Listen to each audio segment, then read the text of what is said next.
고령화 시대를 넘어 초고령화 시대에 돌입한 대한민국. 노후 어떻게 준비하고 계신가요? 국민연금, 개인연금, 퇴직연금, 주택연금까지 요즘은 4층 연금 시대.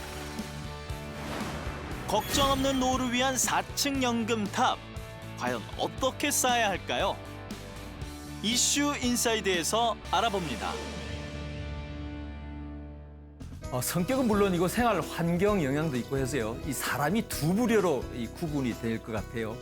현재를 살자 하시는 분들도 있고 아니면 또 미래를 대비해서 현재는 조금 아껴서 살자 이런 분들이 있을 것 같은데 우리 김유진이 아나운서는 어떤 쪽이세요? 저는 욜로라고 네. 하죠. 네. 좀 즐기면서 살자에 가까운 편인 것 같은데 네. 요즘 100세 시대다 보니까 이렇게 살아서만은 또 안 되겠다 이런 생각도 들더라고요. 아직 젊으시고 그러나 철도 들어가고 뭐 그런 그러니까요. 거네요. 네. 그런 것 같습니다. 그래서 오늘은 김진웅 N투자증권 100세 시대 연구소 부소장 모시고 노후 대비를 위한 연금 관리 방법 알아보겠습니다. 어서 오세요. 네, 안녕하십니까. 안녕하세요. 예. 노후를 위한 연금 관리 방법을 알아보기 전에 네. 퇴직을 하고 나면 뭐 예컨대 60세 정도가 넘어가고 나면 과연 매달 내가 얼마 정도 필요할까 그런 네. 비용을 좀 미리 알아보는 것도 중요하겠죠? 사람마다 다 이제 네. 적정한 노후 생활비 수준은 다르게 좀 생각을 하실 텐데요.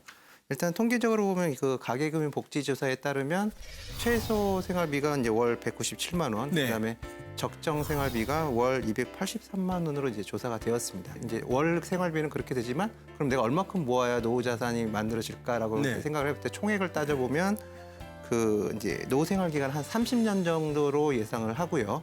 그다음에 이제 나이가 드시면 아무래도 소비 활동이 조금씩 줄어들게 되시거든요.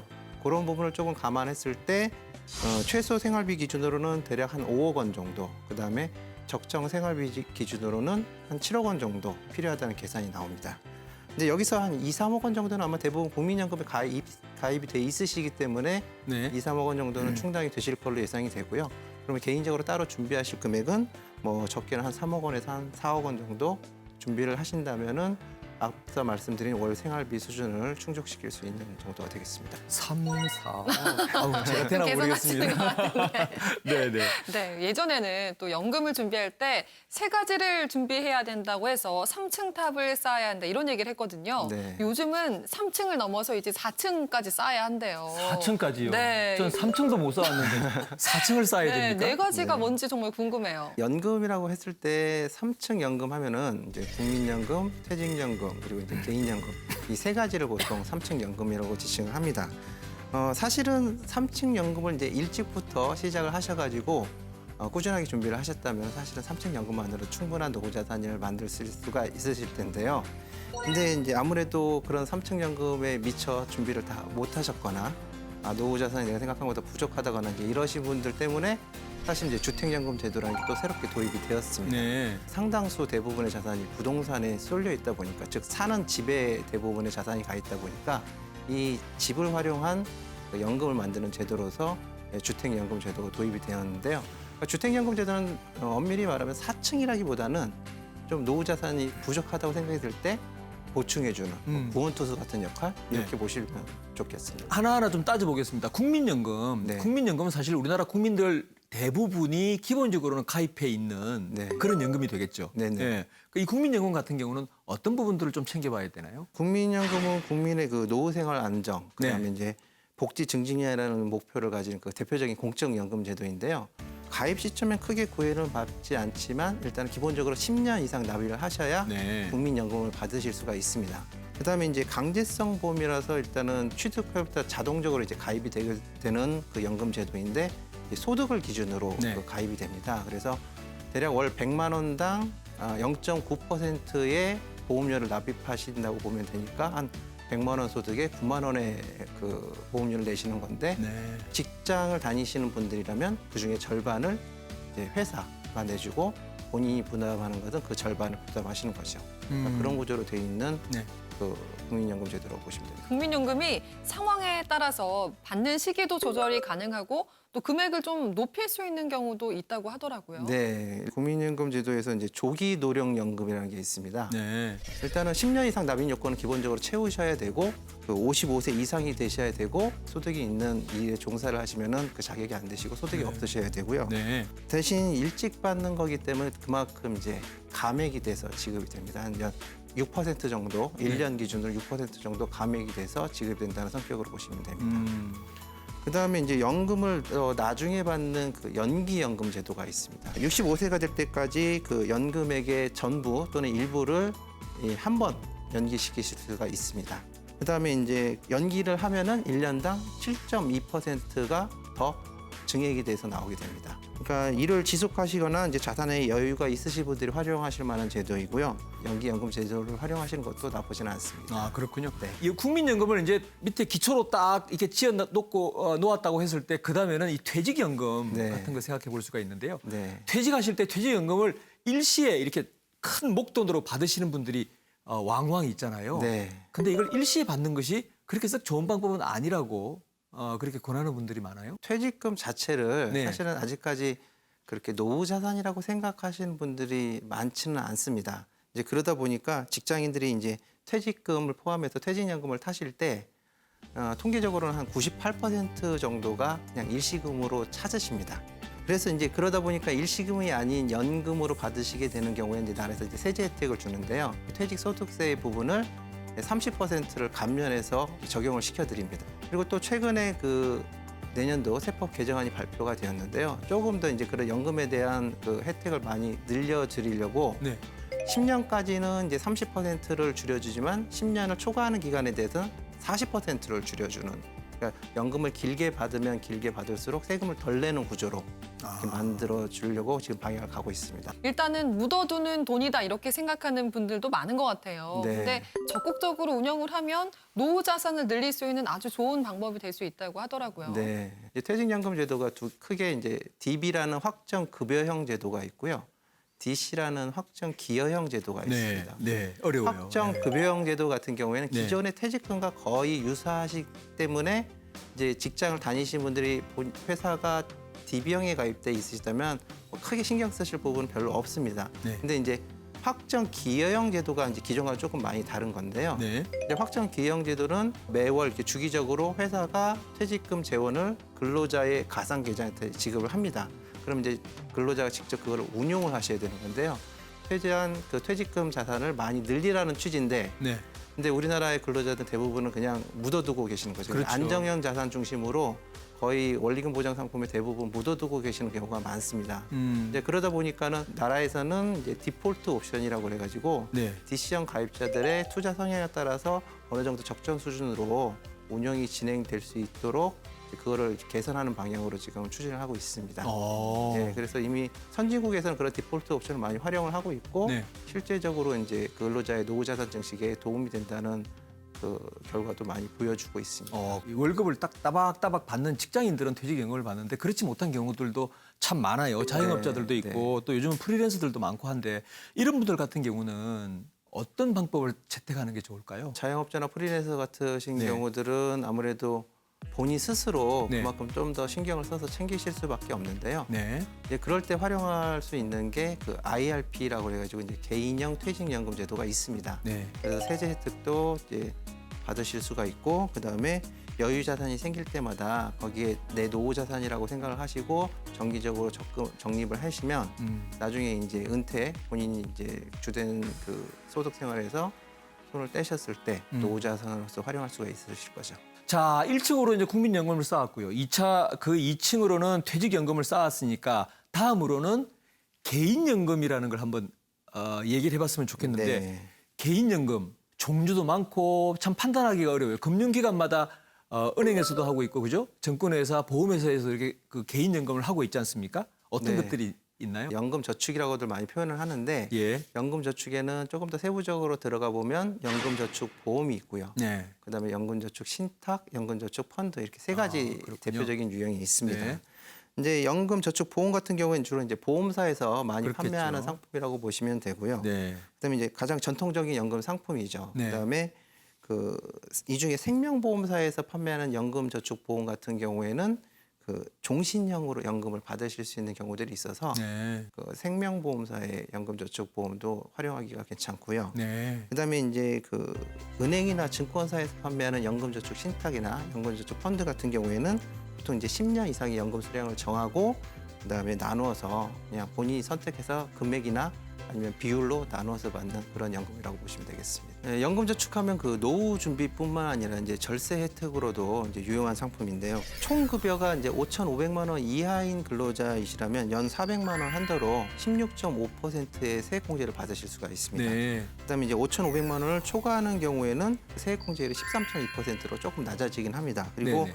나중에 이제 연금을 수령하실 때에도 그 연금 소득세율이 5.5에서 3.3%로 낮은 세율을 적용받기 때문에 꼭 활용해야 하는 그런 절세형 상품이라고 보시면 되겠습니다. 그렇다면 개인연금을 준비할 때 어떤 부분을 특히 잘 따져봐야 할까요? 먼저 이제 원리금 보장이 되는 연금저축보험의 경우에는 충분한 복리 효과를 낼 수 있는 그 연금저축 펀드를 조금 일부 활용을 하셔서 금융투자 상품을 이용을 하셔서 좀 더 적극적인 수익을 추구하시는 게 좋으실 것 같고요. 채권형 펀드, 그다음에 주식형 펀드, 뭐 부동산 펀드, 금융투자 상품 다양한 유형들이 있거든요. 그런 것들을 이제 골고루 이제 포트폴리오로 구성해서 활용을 하시면 안정적인 그 노후 연금 자산을 수익을 추구하실 수 있는 그런 구조로 가실 수가 있습니다. 네. 그다음에 이제 세 번째로는 연금 수령 시에 그 안정적인 상품 위주로 해서 이제 연금을 설계하시는 게 좋습니다. 이제 연금저축 보험이나 아니면 이제 연금저축 펀드에서 채권형 펀드 같은 걸 위주로 활용을 하셔가지고 안정적으로 연금을 나오도록 이렇게 설계를 하시는 게 좋겠습니다. 자, 이제는 마지막인데요. 주택연금이 있습니다. 네. 이 주택연금 이건 내 집이 있어야만 가능한 그런 상품인가요? 네, 60세 이상 노년 가구의 평균 자산 구성을 보면은 이제 한 자산 규모는 한 4억 1천만 원 정도가 되는데 그 실물 자산 비중이 80%로 나와 있습니다. 그래요. 우리나라 통계적으로는. 그렇습니다. 네. 그러다 보니까는 현금 흐름, 즉 유동성의 문제가 생기시는 거잖아요. 그런 부분을 이제 주택을 활용을 해서 현금 흐름을 만들어 드리는 제도라고 네. 보시면 될 것 같고요. 주택연금은 이제 주택 소유자 또는 그 배우자가 60세 이상이시고 보유 주택의 금액이 9억 원 이하인 경우에 가입을 하실 수가 있습니다. 주택연금의 장점들로 보시면은 그 부부가 모두 사망할 때까지 어허. 종신연금처럼 이렇게 지급이 되는 장점이 한 가지가 있고요.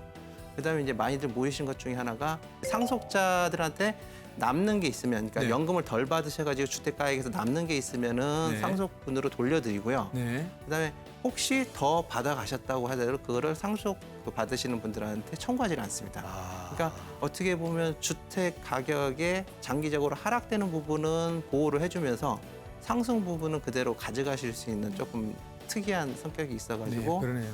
활용하기가 굉장히 좋은 상품이라고 보실 거예요. 네, 그런데 이게 어느 정도의 주택 가액에 어느 정도 연금을 받는지 살짝 감이 안 오거든요. 네네. 실제 예를 좀 들어봐 주세요. 주택금융공사에서 관리하는 그 주택 가액이나 그다음에 네. 평균 수명 같은 걸 계속해서 업데이트가 되는데요. 최근 걸로 보시면은 그 주택 가격 5억 원 기준으로 60세에 가입했을 때 종신 지급되는 요건은 월 99만 3천 원, 한 100만 원 정도 가까이 받으실 수가 있고요. 9억 원 초과 2주택자인 경우에도 3년 이내에 한 주택을 처분을 하시면 가입하실 수가 있습니다. 최근에 이제 주택 가격 상승으로 이제 해지를 하시는 분들이 종종 계신 것 같더라고요. 근데 중도 해지하시면 3년간 다시 재가입이 안 되시니까 아, 이거 주의하셔가지고 네네. 의사결정을 하시는 게 좋을 것 같습니다. 늦었다고 생각할 때 가장 빠를 때가 아닌가 싶습니다. 지금 이 방송을 보시는 50대 있는 분들이 나는 국민연금을 제외하고 나머지는 아무것도 없어라고 이렇게 걱정을 하시는 분들이 있잖아요. 네네. 그런 50대에 계신 분들이나 뭐 60대에 계신 분들을 위해서 조언을 하신다면 어떤 게 있을까요? 요즘 같은 분위기에서는 결코 늦은 시점이 아니기 때문에 너무 걱정하시거나 일단은 포기하지 마시라라고 말씀드리고 싶은데요. 일단 연금저축과 그 아까 말씀드린 개인형 퇴직연금을 잘 활용을 하셔서 이제 연간 최대 700만 원까지 세액공제를 받으실 수가 있거든요. 네. 그럼 세액공제 한도까지 꾸준하게 넣으시면 10년이면은 7천만 원 정도의 원금이 마련되시고요. 지금부터라도 그렇죠. 10년 그다음에 동안. 네. 거기에 이제 적정히 잘 운영을 하시면은 거기에 수익이 나실 경우에는 뭐 8천만 원, 9천만 원, 뭐 될 1억 수도 원까지도 있고. 얼마든지 가능한 네, 거기 그럼요. 때문에 네. 뭐 그런 부분을 너무 미리 걱정하셔가지고 난 너무 늦었으니까 포기해야겠다 이런 생각을 안 하셨으면 좋겠고요. 그다음에 이제 65세 국민연금 수령권까지 이제 중요한 부분이 소득 공백기거든요. 주된 네. 직장에서 은퇴를 하셨을 때 네. 소득 공백기 보통 뭐 적게는 한 2, 3년에서 뭐 5년, 6년 이렇게 맞아요. 공백 기간이 생기실 예, 수가 소득이 있잖아요. 없는 예, 시기가 딱 나와요. 거기를 이제 대비를 하는 방법으로 이제 아까 말씀드린 그 연금저축과 그다음에 IRP를 활용하시면 좋을 것 같고 네. 또 요거 세법 개정안에도 이러한 부분들이 조금 이제 걱정하시는 부분들이 이제 나라에서 걱정이 됐는지 반영이 돼 있습니다. 그래서 50세 이상인 분들은 그 3년간 한시적으로 세액공제한을 200만 원을 추가하실 수가 있어요. 그래요? 그래서 3년 동안은 최대한 900만 원까지는 세액공제를 받으실 수가 있으니까 내년에 이제 세법이 개정이 되시면은 네네. 이번 기회를 잘 활용을 하셔가지고 노후자산 마련에 발판으로 좀 삼으셨으면 좋겠습니다. 그래서 노후자산이 부족하다고 은퇴 후에 이제 일을 하는 방법도 있고 네. 너무 크게 걱정하지 마시고 긍정적인 마음으로 네. 노후 준비를 하셨으면 좋겠습니다. 연금을 대부분 노후 준비 방법의 하나로 생각하기 마련이잖아요. 그러다 보니까 지금 먹고 살기도 빠듯한데라고 하시면서 자꾸 미루시게 되는 것 같아요. 네, 하지만 꼭 노후를 위해서가 아니더라도 연금은 재테크 방법 중 하나이기도 하니까요. 오늘 알려드린 방법들 잘 활용해 보셨으면 좋겠습니다. 오늘 좋은 말씀 고맙습니다. 감사합니다. 감사합니다.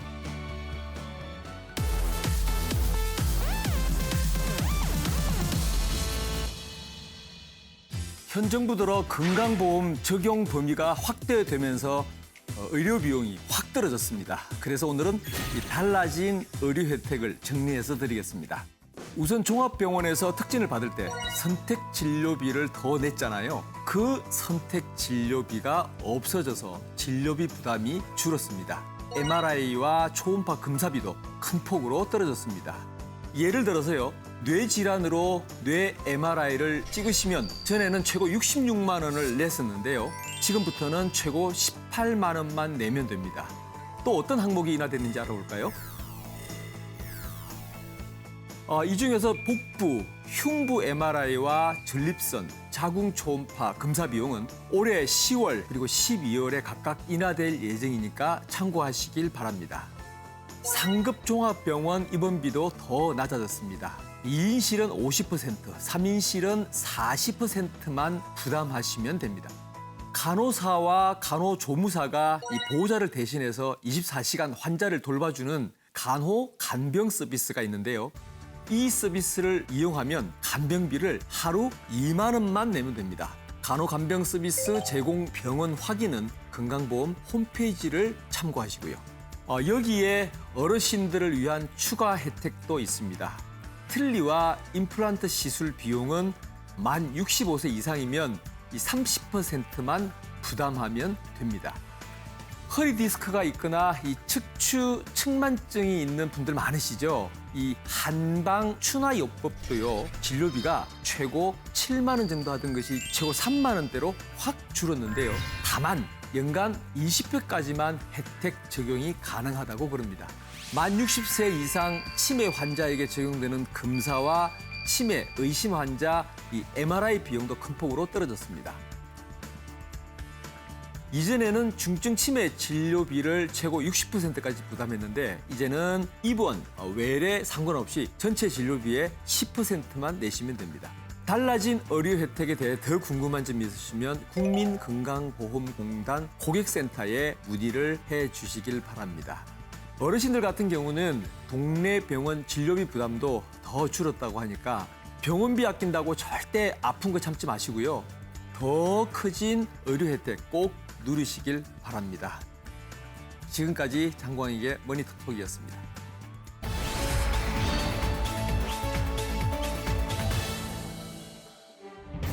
보고 듣는 모든 게 사업 아이템이 된다. 21세기 미다스의 손 조용재 대표. 막노동부터 시작해 노점상, 패션 유통, 학원, 아울렛, 세차장 등등 지금까지 벌인 사업만 해도 20여 가지. 남들과 같은 길을 거부하는 그가 새롭게 도전한 분야는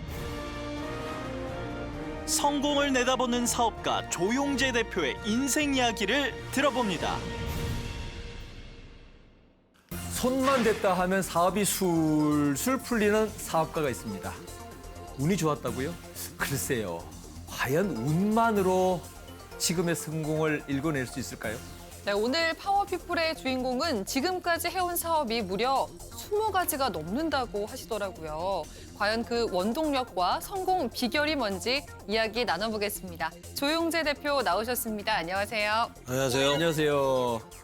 오늘의 주인공, 저희가 손만 대면 사업이 술술 풀린다고 했는데 과연 어떤 인생사를 걸어왔는지 저희가 한번 얘기를 나눠보도록 하겠습니다.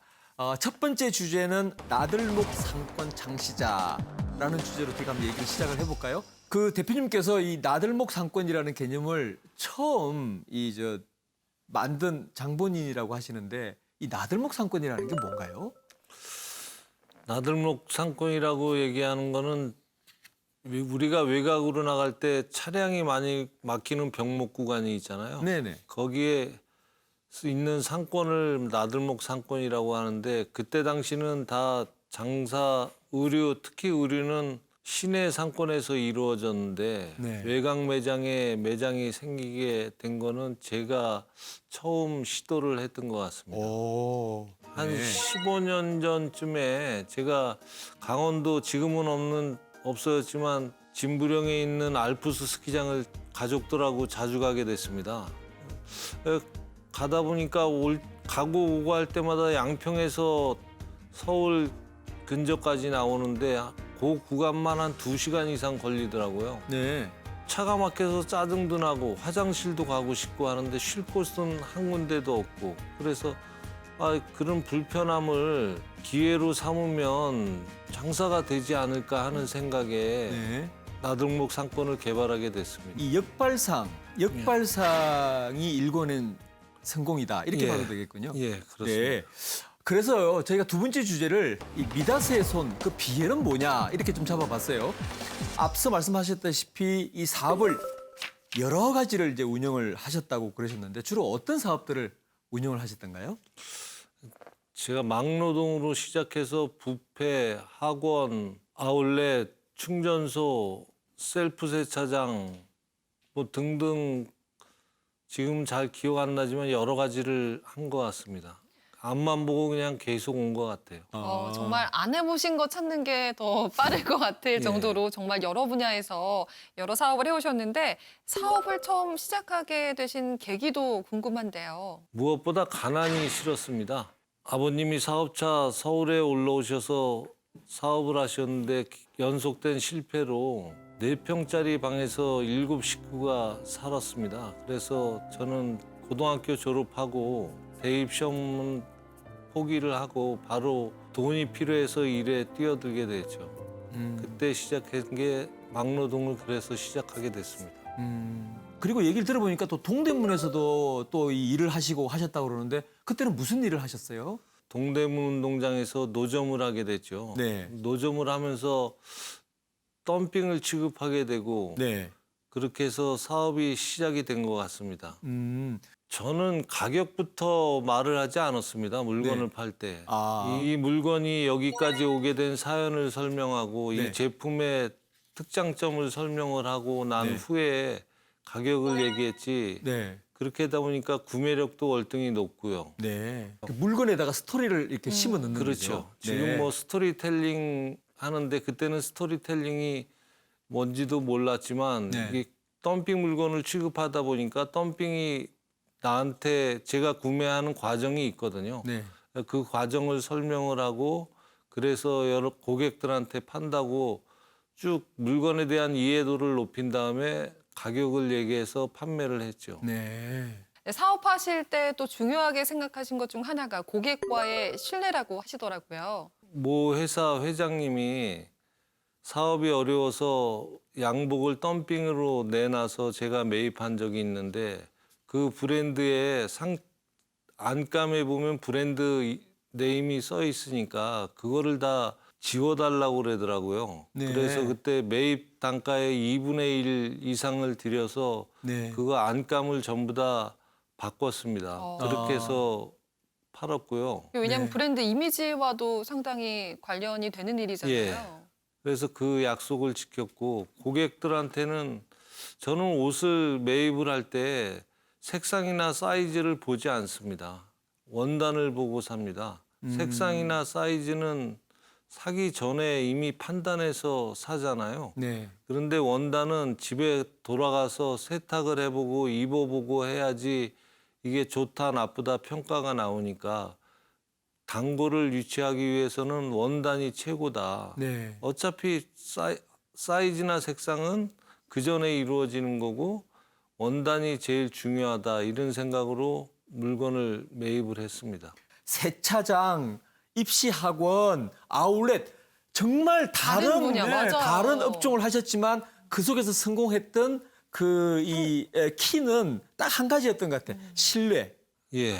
예. 한 가지 좀 더 말씀을 드린다면 저는 사람들의 불편함이 뭔가를 자꾸 쳐다봅니다. 아, 트렌드를 읽기 위해서 네. 사람들이 뭐를 제일 불편해하나. 맞춤 양복 사업을 시작한 것도 네네. 양복점에 자주 가야 되는 불편함. 예.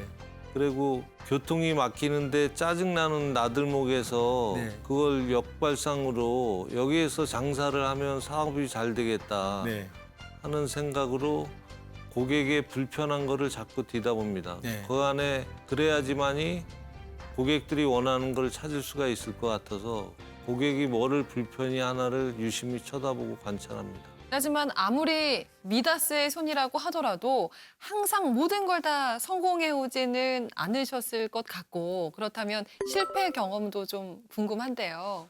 IMF 직전에 제가 종로에서 지금으로 말하면 스타트업을 한 것 같은데 맞춤 정장 사업을 시작했습니다. 그 당시 양복을 맞추려고 하면 양복점에 가서 꼭 옷을 맞춰야 하고 그것도 몇 번씩이나 가는 불편함을 감내해야 되고 또 소규모로 하다 보니까 시간도 오래 걸리고 그런데 저희는 직접 회사나 집으로 방문해서 치수를 재고 가봉을 해주고 맞춰서 납품하는 데까지 열흘이면 끝나게 네. 시스템을 갖춰놓고 사업을 시작했습니다. 네. 당시 최고급 원단인 백수 원단을 몇만 야드를 발주를 해서 네. 하남에 창고를 빌려서 거기에 물건을 보관하고 있었는데 네. 그때 마침 큰 홍수가 나서 아이고. 물건이 전부 다 침수가 됐습니다. 네. 원단이. 예. 그래서 시작도 해보기 전에 폭삭 망했습니다. 아이고. 그때 한 6억 정도 손해를 본 것 같습니다. 아. 그때가 IMF 직전이었던 시기가 오히려 좀 어떻게 보면 전화위복에 도움이 됐다 이런 얘기도 아까 방송 전에 하셨잖아요. 예, 맞습니다. 만일 그때 내가 사업을 했으면 IMF가 와서 더 크게 망할 수도 있었는데 IMF 때 여러 업체들이 부도가 나서 그 부도난 의류 덤핑으로 갖고 더 큰 이익을 보게 된 계기가 됐습니다.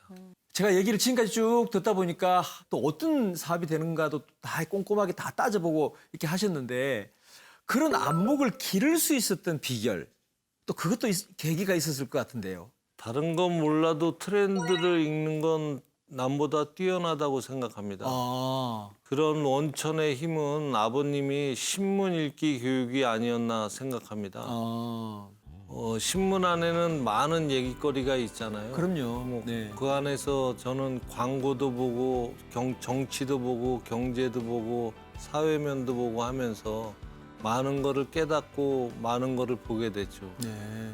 그게 트렌드를 읽는 힘이 아닌가 생각합니다. 요즘도 신문 많이 보시겠네요. 그러면. 요새도 하루 일간지 4개씩을 보고 일과를 시작합니다. 아, 신문 보실 때는 꼭 매일경제신문을 꼭 봐주시죠. 예. 하하, 참. 다음 주제를 저희가 넘어가겠습니다. 멈추지 않는 도전이라는 얘기를 좀 해보겠습니다. 아까 말씀하셨다시피 참 그동안 살아오시는 과정에서 산전수전을 다 겪었다라는 표현이 맞을 정도였는데요. 막노동부터 시작해서 정말 여러 가지 일을 하셨는데 그렇게 하시다 보니까 아무래도 프리랜서나 기그워크 같은 그런 분들에 대한 생각과 또 배려를 많이 하시는 것 같아요. 최근에 도전한 사업이 바로 이런 분들과 좀 공생을 할 수 있는 그런 분야의 사업이라고 하는데 그 사업도 조금 소개를 해 주시죠. 작년에 시작한 포토그래퍼 쉐어링 플랫폼을 말씀하시는 것 같은데 네네. 솔직히 말해서 뭐 100% 프리랜서 기워커를 위한 사업은 아니고요. 네. 그렇지만 이 사업이 잘 되면 재능을 가진 많은 사진 작가가 네.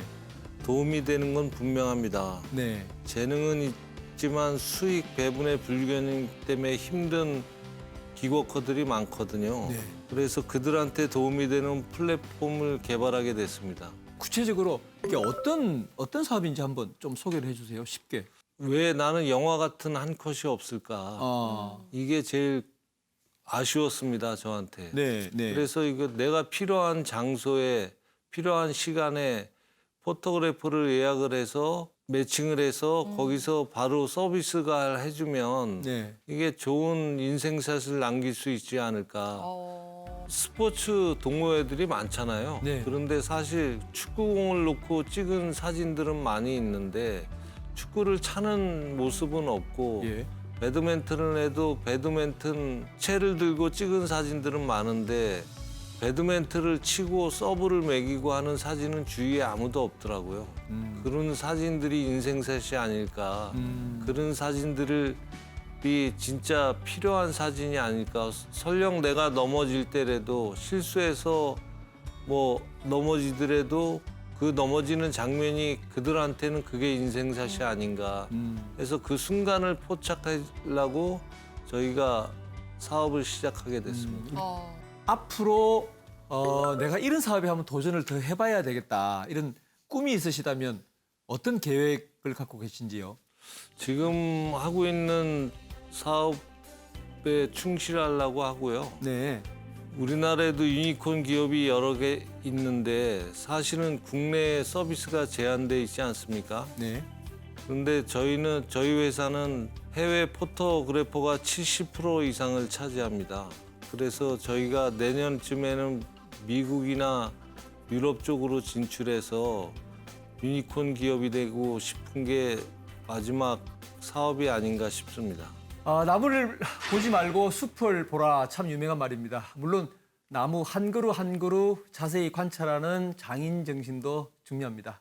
하지만 요즘같이 복잡한 세상의 흐름을 제대로 파악을 하려면 숲 전체를 보는 자세가 필요하지 않을까 싶습니다. 네, 요즘 SNS나 인터넷 검색이 보편화돼 있어서 내가 원하는 정보만 편식하듯이 접하는 경우가 많잖아요. 가끔은 내가 자칫 편향된 시선으로 세상을 보는 건 아닌지 되돌아보는 시간을 갖는 건 어떨까 싶습니다. 오늘도 토요 포커스를 시청해주신 여러분 고맙습니다.